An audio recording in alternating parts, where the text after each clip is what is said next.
Next question. Hi, Mike. Just turned my side hustle into a full-time career and want to build the business. I'm on Vancouver Island in a small valley or town with about 30,000 people, which, by the way, one of our franchisees is up on Victoria Island, just outside of Victoria, BC. Can't come down here, hasn't been able to come down here for training for like 6 months because of the coronavirus. But anyways, back to Vancouver Island, about 30,000 people. Since April, I've probably done $60,000 to $70,000 in sales, and I am hoping to reach another 20 before the end of November. They're small goals only because it's just me. I guess my question is, when should I hire my first guy? I have a part-time guy 2 days a week, but he has other commitments, and I need a guy full-time, but don't feel at the moment I can generate enough revenue to supply us both while I have a family as winter is approaching. My goal is to start someone full-time starting next season and just bite the bullet and take the dip in revenue. I think he meant profit there. As a solo guy, how much should I be making before I hire a full-time employee? Thanks for everything, and once COVID is over, you best believe I'll be at the next Landscape Summit. Thanks again. Awesome. Can't wait to see you there. All right. So, in terms, so this gentleman over in Vancouver Island going to do about a little short of 100,000 in revenue. It looks like this year. Has a part-time guy, works with him 2 days a week, and wondering when he can hire a full-timer. So this is the big deal here. I can give a range here. I'm gonna give a range in terms of what revenue you should be doing before you hire your first employee. But gotta remember, the reason there's a range here is based upon two things: your service mix. So if you're doing maintenance, it's a lower number. Because if you're doing landscaping, there's a bunch of material costs and equipment, and you're usually charging a higher hourly rate. So let me make that very clear. Service is going to change this range in terms of dollars till your first employee, as well as your labor rate in your local area. For example, in our market, our base pay is $18 per hour for our employees. Our franchisee down in Texas, in El Paso, his base pay, I think, is $9 or $10. I think it's $10 per hour. And it's not that he's way lower. It's just that cost of living is way lower. He charges less per hour. And so, therefore, the amount of revenue he needs to get an employee is so much lower than us, almost like half, like 10 to 18. So it's not even right to say, oh, you need $20,000 in revenue, then you get your first employee, or you need $10,000 in revenue. You can't do that because it's going to be based upon services. Because if I'm selling hardscaping, waterscaping, pools, walls, things that are really dense in materials in terms of cost structure, most of the estimates are made up of materials, or a lot of it. Yeah, it's going to be like $25,000 per employee that you make every year, because $10,000 of that is just materials. So looking at revenue is definitely not the best thing, but this is the range I'm going to give you. I would not hire a full-time employee until you were doing $7,000 to $8,000 in monthly revenue. All right? And I know that's a general number, because I know down in El Paso, that's difficult to do with one person. Or I'm just saying El Paso is an example. But in our market, $7,000 or $8,000, you can do that literally 3 days a week if you work some long days as a solo operator. Because we're charging more, but our labor rate to hire someone is a lot more too.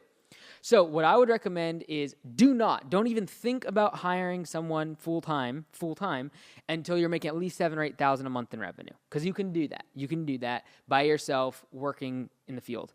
When you start hitting $10,000 to $15,000 in revenue, that's when you're going to be forced almost to have someone working full-time. So I'm thinking about one of our franchisees right now over in just outside of in the Carolinas. I'm just going to say in the Carolinas. And in the Carolinas, that has really started to grow the business in the past couple months. And I can see on his dispatch board the fact that, hey, now he needs that full-time employee consistently. It used to be part-time. Now he's needing them consistently. He's been, I think, 3 or 4 months now in the franchise. And the first couple months just kind of getting things started, getting things figured out. And now he's getting to the point where this month he'll probably do $14,000, $15,000 in revenue. He needs that full-time employee now. And it becomes pretty organic. So if you can get this guy that was working with you for 2 days a week, if you can get him to commit to full-time, you got to look at it as, if I spent that time working on the business and focus on selling and marketing, would I be able to generate twice as much revenue? And a lot of times the answer is yes. And so in terms of dollar per month, I would be saying don't hire anyone until you're hitting 6,000 to 8,000 in revenue. Don't even think about it in terms of hiring someone full time.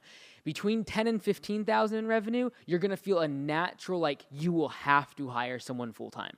If you're growing, like, it'll just push you. Like, you'll be doing 14, 15,000 revenue. You're working every single day. You're working your brains out, and you get home, you still have a bunch of estimates to do. You'll have to hire someone. Like, it'll be forced on you.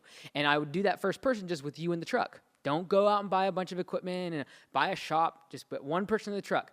Then you're going to keep working, and you're going to get more revenue. And now it's like, okay, I need to be able to do estimates throughout the day. I can't just do them at the end of the day once this employee is gone. Therefore, I got to get another truck so that person can be working all day long, which now you've trained them for a few months. They've been with you, working for you for a month or two, and they can go out and work in the second truck by themselves. Now you can do estimates throughout the day and do a little bit of work, and that might get you to like 20, or, in our market, we can do like 25,000+ in revenue with just that setup. An owner, an employee, and 2 trucks.